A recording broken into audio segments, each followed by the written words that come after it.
Hello guys, Absolute Duelist here coming at you with another One Piece video, and in today's One Piece video, we are going to be doing a tier list of the decks going into OP03 format 0.5, because technically we're in a new format in One Piece because we had a ban list in One Piece that limited Marco, Radical Beam, and also Whitebeard. So pretty much we're in a format that's completely different to what we were like a few weeks ago. And I thought, hey, what would be a good piece of content to make?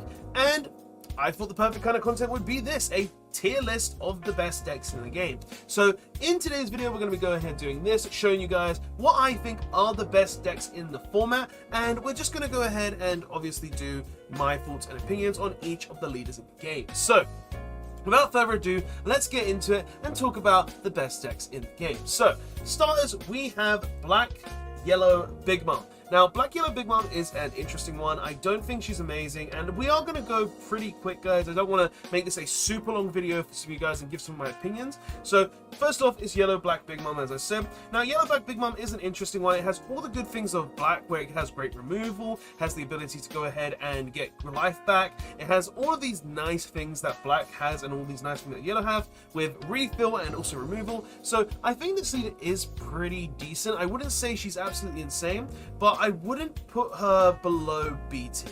I would say she's definitely a B tier leader, just for the fact that the ability to replenish life with her own ability, the fact that you can play like Kobe's, Sakazuki's, just to go ahead and get the free removal in the game, and also having access into 10 drop Big Mom to regain life and sack an opponent's life. I think that's really, really strong, so we're going to put it in a solid B tier for the format. Next, we have Zoro. This is an instant S tier. It's not debate, it's not optional. Zoro is an S tier deck. This is the easiest deck in the game to play. There's so much red support that's just absolutely insane. Fire Fist, it absolutely kills Law, it kills Green, it kills so many different decks. It's got access to like most searches in the game, Buggy, Dadan, Nami, Izo. It's got access into all the stuff for Whitebeard as well still. Like you can play the 1 Edward Newgate, you can play the 1 Marco, you got the 5 drop Marco as well that can go ahead and just remove a 3k character or less. Like, no brainer, Zoro is the easiest deck in the game to play, and it's definitely a crayon strategy for those people who know what I mean. Next, we have Trafalgar Law. Now, I would love to put Trafalgar Law into the S tier, but he's A tier. Now, honestly, this deck would be S tier hands down if it wasn't for Fire Fist being in the game. Fire Fist is an absolutely insane card in the game that just says, oh, I can go ahead and remove literally 2 power characters. What does Law do? Put down a ton of low cost characters. So pretty much you have the ability to remove the Bonnies, the Namis. You can go ahead and decrease the power on Trafalgar Law. It's got so many things to remove, like, because of Fire Fist, and it's just a very bad matchup with so many Zoros in the game right now. But that doesn't mean Law is a bad deck. Law by no means is a bad deck. It's still absolutely insane. It is known as the most consistent, inconsistent deck in the game, where you've got so many searches. You've got access to Nami, Bonnie, Dadan. You have so many different ways to play the deck via, like, just dropping tons of 1-drops. You've got Dogura that can go ahead and spam 1-drops. You've got the ability to play stuff like Brook to go ahead and play 3-drops. Like, this deck has a lot of power, and just the fact that returning characters to hand to play bigger characters is in the deck, it's an absolutely insane strategy. Law is still a really strong deck. It's just not S tier because obviously we've got to deal with Zoro and Red with Fire Fist in the game. Makes the game really hard. Law can't even abuse Fire Fist because you need those spots for characters. So it is just a sad point, but Law is definitely still a good deck. It is A tier. Next, we have Red Green Luffy. This is a C tier deck. Like, don't get me wrong, being able to restand a character and give it an extra K is pretty nice, but Law is just better, and this character, this leader deck is just not great. Next, we have Odin, D tier. Deck's not great, deck's bad, deck's been terrible since it came out. Let's be honest, it's not a great strategy. Go straight to D tier. Doflamingo. Now, Doflamingo is another deck that I rate very highly, but right now, the strategy isn't great. It's not as good as it could be, and the thing is, it's just getting power creep, but it does have access into the best removal of the game, which is 3,000 worlds. So it has access into that, which is really, really nice. You can play characters for free. So I'm going to be honest, I would think it's a B tier, but I would give it a solid maybe bottom of 80. You know what, we'll put it top of B, actually. Because Doflamingo is an absolutely insane strategy, yes, but I don't think it deserves the A tier, just because, yes, it's got the access to 3,000 worlds to be able to remove stuff, it's got the ability to play characters at the top of your deck for free, but let's be honest, it's a bit of a slow strategy. Your big characters and your best characters, such as Mihawk, are very hard to get on the board and only work in the late game, and seeing as we're in a very aggro-aggressive format, you gotta realize that it's not gonna be a great character to play. But let's continue on. Next we have Blurple Kaido. This is a D tier as well. Not great, this format. Purple is just not a great color right now, so I really wouldn't put it any higher than D tier, so it goes into the D tier. Blurple Crocodile, same thing. Being able to draw cards is nice when you activate an event on your opponent's turn or your own turn, but it's not a good strategy right now. It's just not great. Purple isn't great right now. Blue is decent, but like, it's just not decent. King, this is the bottom of D tier. King has never been good. Not gonna lie, pretty trash deck. Wouldn't say it's great. Next we have Whitebeard. Now this is the deck that actually got hit the most on the ban list, where it obviously lost the Radical Beam, giving it a 1-cost 4k counter. It lost one of the Whitebeard, or 3 of its Whitebeards, being able to just go ahead and slap that down, make it an 8k swing and not take a life. And it's also lost the ability to play Marco, which just, you know, comes back constantly to be a blocker. So it is an interesting thing to think where this would go, but in my personal opinion, I think this deck is still A tier. I think this deck is still really, really good. I just think no one has solved the strategy yet. We can still go back in time a bit, where you can play the Strawbeard build, where you go ahead and play Choppers, you go ahead and play the 2k counter Luffy's, you go ahead and play Namis. You have access into still being able to play the entire Whitebeard package. Being able to just search the 9-drop is still plausible, seeing as you have access to 4 EZO and 4 of the event for the deck that can go ahead and search any Whitebeard's character. So it's not a bad deck by any means. I don't think it's top of A tier though. I just think it needs to be sorted out, and there are still variants of the deck that you can play. It's just not as easy to play as it was before. And the thing is, you can still play different things. You still got access to Guard Point, you still got access to the 1 Radical Beam, you still got access to other events to keep you alive. So I still think Whitebeard is a very strong strategy. You just gotta think, what is the right way to play it? Next, Red Black Garp. This is a C tier strategy as well, I'd say. It's not bad, don't get me wrong. Being able to use everything as red is great, and having access into a lot of different cards in black as well is great, because it gives you easy removal to decrease costs, and then just go ahead and play something like a Sakazuki to kill like a 10-drop Big Mom. That is still really good, but I don't think the deck is great right now, because obviously 4 life is kind of bad, and you need to have that kind of synergy and aggression to be able to guarantee with that 4 life. Next, Kinemon. Kinemon is actually a strategy I think is still really, really nice and really strong. I just think it gets hindered by the fact that yellow is just such a strong and abusive strategy. Like, don't get me wrong, Kinemon still has everything it had before. It still has the ability to rest stuff. It still has the ability to play your Odin to go ahead and do a giant swing. The problem with the deck is, though, it just loses to yellow and 8-drop Katakuri, that it just kind of is sad. And also, it does lose out to cards like Fire Fist as well, where they're just going to go ahead and Fire Fist, decrease one of your cards, maybe your 5-cost Yamato that you go ahead and play for 4-cost, which is kind of sad. But I think it's still a really strong strategy, so I'll definitely put it in B tier, maybe just under Doflamingo, because it does have its weaknesses still, but I think it's still a very decent strategy in the game. Next, Blue-Green Sanji. I'm sorry, my friend, you are in D tier. Being able to unrest 2 Don is great just for playing a character, but the fact is that you have to play a non-effect based character, so it just doesn't do a lot in my eyes. And yes, it has access to the best removal in 3,000 worlds, but right now, I just don't think it's good. We still got the problem of red being just so dominant, so it is a problem. Next, we have Ivankov. Ivankov is also a D tier strategy. Not gonna lie, guys, Ivankov is a deck that I really do like the idea behind. You have no cards in hand, you draw 2, you get your hand recycled.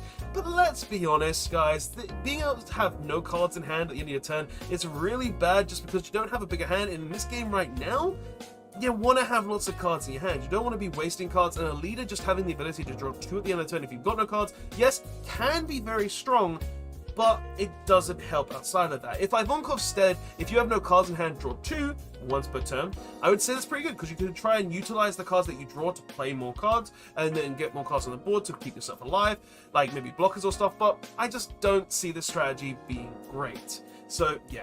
Next we have the Magellan. Now Magellan is a purple strategy, and I have been dogging on purple quite a bit, but Magellan is actually an interesting one. I think this card deck isn't amazing, but I think it definitely is a unique and interesting strategy that can actually deal with a lot of problems. Like just the fact of taking away Don from your opponent, with stuff like the characters Magellans, you're having access to all the Impel Down stuff is really, really nice, and it's a deck that definitely has a strategy that's interesting. I just think there are still some issues with it. So where would I put this on the list? I would put this probably at the bottom of C tier, just because, yes, it's a purple deck, and purple decks aren't really great right now, but I still give this deck some rating, just for the fact that you lose Don, you gain a K, it gives you the ability to swing, and you have access into all the really nice purple stuff as well.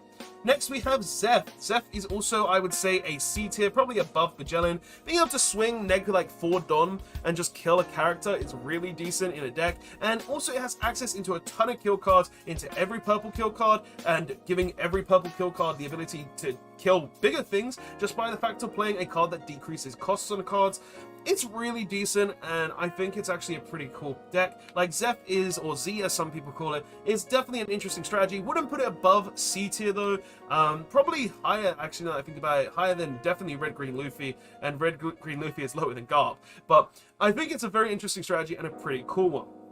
Next, we have Smoker. Now, Smoker, I'm going to be honest, we're in a Zoro meta, so I would probably put this either at the top of B or the bottom of A. And I'm gonna go ahead and, for now, put it at the bottom of B, the top of B, just because the deck is really good. The deck is really nice. Black is very strong right now, has a lot of access into a lot of different things, but I think Smoker is just the slightly weaker black deck right now in comparison to Lucci, with the fact that, yes, you can decrease things to 0 cost, and against Zoro that can be really, really useful, but just having that doesn't necessarily mean you're going to win the game. It doesn't mean you're going to help anything. Yes, decreasing your cost can mean that you can go ahead and use your Sekasuke to kill something bigger slightly, and if you do hit something down to 0 cost, that's really decent because you do get the ability to, you know, gain 1,000 power, but I don't think it's as good as it was before. Like, the Navy deck has just gotten way better, which is really nice, but I think Lucci overall is just a better leader, in my opinion. Next, we have Fire Fist Ace. This is an instant A tier. Like, this has everything that the Whitebeard deck has. It has access to 7-drop Ace, it has Whitebeard, it has the Marcos, it has everything that requires the Whitebeard Pirates to be your leader, it has access to stuff like, literally, the event that can go ahead, the 7-cost event that can kill a character and give your leader double attack. Like, this deck is very, very strong in my opinion, and it has everything that Red could want with the Fire Fists as well. Like, it's just a very, very strong Red deck in my opinion, and definitely goes into the A tier slot for me. Like, let's be honest guys, Red is the strongest color, and A is where it belongs. So, next we have Captain Kuro, the Restand Green deck for the East Blue. I'm gonna be honest, this is a probably C tier as well. I would say it's probably slightly higher than Magellan. Like, don't get me wrong, Captain Kuro being able to just go ahead and rest an opponent's character and resting 2 of yours to restand is pretty decent, but I just don't think it's very great because obviously it relies very heavily on East Blue based characters, and that's not so good, right? Like, having to rely fully on the East Blue character type is not great, so I wouldn't say it's higher than C. Okay. Next we have Arlong. Arlong is another one of those interesting decks that can actually do some things. Like, it's got access to all the good yellow cards. The yellow cards are great, having the ability to just gain life back, and it has access to the ability to gain all the triggers in green with the East Blue triggers of the Fishman. It has access to all the triggers in yellow, being able to play Crackers for free from your hand, being able to play Perisperos for free from your hand. Like, it's a very decent color and a combination and a very decent card overall, but where would I say this card belongs? I would probably say this card does belong in B tier as well. Probably just over Big Mom, because being able to play cards for free is always going to be really good in the game. And being able to drop like a 4-cost Cracker for free cost is just really decent. Like, I can't really see any problems with this deck, and it just seems really nice. Next we have Nami. Nami is an instant B tier, probably just below Doflamingo, just because, let's be honest guys, she has the ability to go ahead and win the game on deck out. I think she's a really interesting leader and definitely very strong. Just being able to go ahead and keep hitting your opponent with these 4-cost characters or 5-cost characters that say when you hit, you go ahead and mill 7, and also playing tons of events that can go ahead and mill yourself out. And if you play the Impel Down build, be it using Buggy to search stuff like Das Bones and also the Brick Fist, really, really strong, really nice. Definitely feel like this deck is a really good strategy and a really good pick. Next, we have Iceberg. Yeah, I'm not gonna lie, Iceberg is a C tier. Where would I put it in C? I'll probably put it just under Magellan. Now, don't get me wrong, this deck is pretty interesting and pretty cool. Being the fact that you can just go ahead and Negadon, play a 5-cost, which has 6k power, really nice. But let's be honest, guys, the deck is way too slow. It's the first leader in the format that cannot attack with himself, so you don't get the ability to just go and swing. You're relying on having hand in the game to be able to survive, and normally with something like this, you're going to end up having no cards left in hand, and you're just going to get swing out. And again, purple is not the greatest color in the game, so yeah, purple's not great right now, so I'll put it at the bottom of C, but I wouldn't say it's a D tier leader because it is actually pretty decent and can actually do some really nice things. Next is Katakuri. Now, Katakuri is a really, really good leader of this format. He has the ability to go ahead and look at the top of your Evo player's life deck, stack triggers, and can also go ahead and just, you know, do everything yellow loves to do. It's a very, very good deck, and I would say it's a very strong counter to something like Zoro that can just go ahead and at some point get to the point where you're going to kill them, or you're just going to keep removing their characters, or you're just going to keep gaining life so they can't kill you. So I'm going to say this is S tier along with Zoro.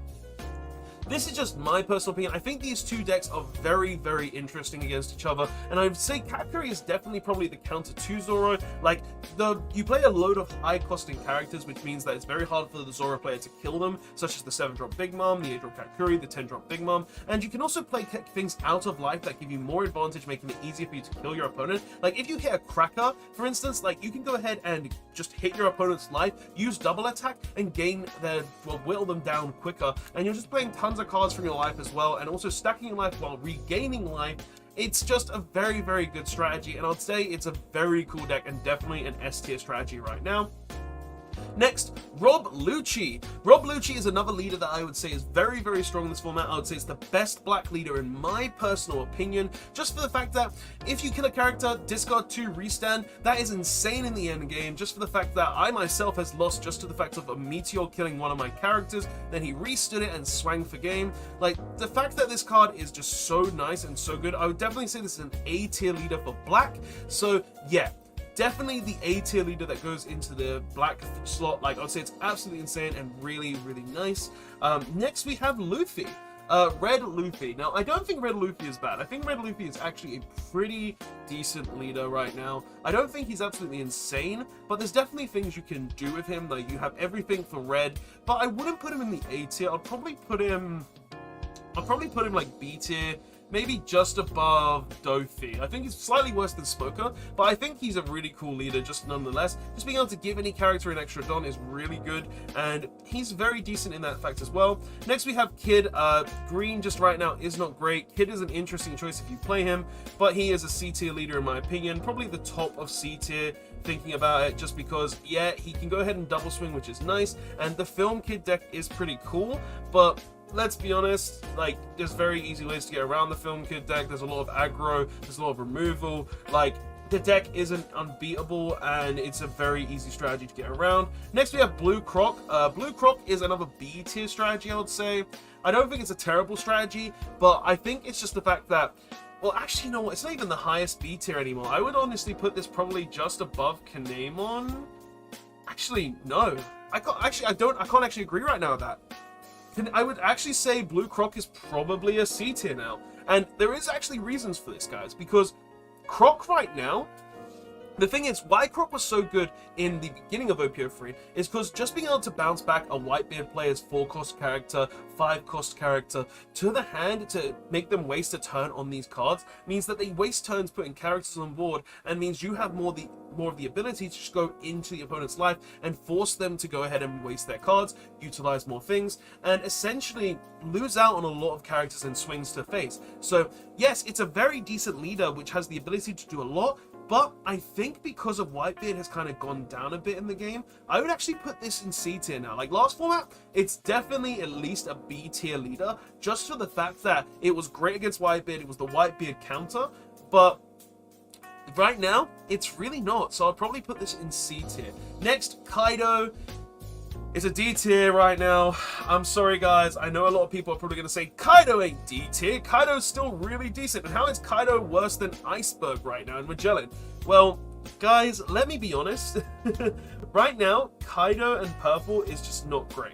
Like, he is a pretty decent leader. Hell, I saw an X2 one at the regional, and I don't underrate him. I don't think he's terrible. I just think right now, there are leaders that do better things, and like Kaido, the deck, the strategy, it's not great. Like, let's be honest, dropping a 10-drop Kaido could be absolutely insane in the game. But at the end of the day, if you don't drop that 10-drop Kaido, or if you're up against like a black deck that protects the stuff from being destroyed, it really does just bring you down, and it really just stop you from being able to win the game. So I just personally think that Kaido is just not a great leader. Like, he's either in D tier or the bottom of C tier. And right now, I think he's a D tier leader. I know it's sad. And some people say, how is Kaido below Magellan?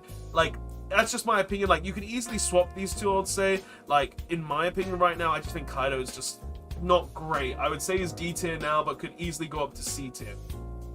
Right, Shanks, just above King. He's not great. The film deck isn't good. Let's be honest, we don't need to talk about it.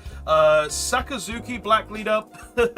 He is also in the D tier. Let's be honest, this deck has never seen representation. It's great to be able to remove something, but it has to be a 0 cost, making it almost impossible. So he is a D tier.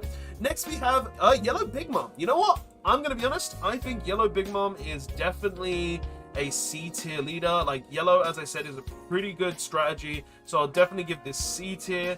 And yeah, that is pretty much all the leaders out right now. We do also have the black Luffy and the yellow Yamato here. I'll be honest, if I was to choose between these two and talk about these two, I would say the black Luffy is definitely a D tier leader. I don't recommend playing this at all. And then the Yamato is probably a B tier leader if you were to play them, just because she's yellow. Yellow's great, but there's better leader choices in black, so you would never play the Luffy.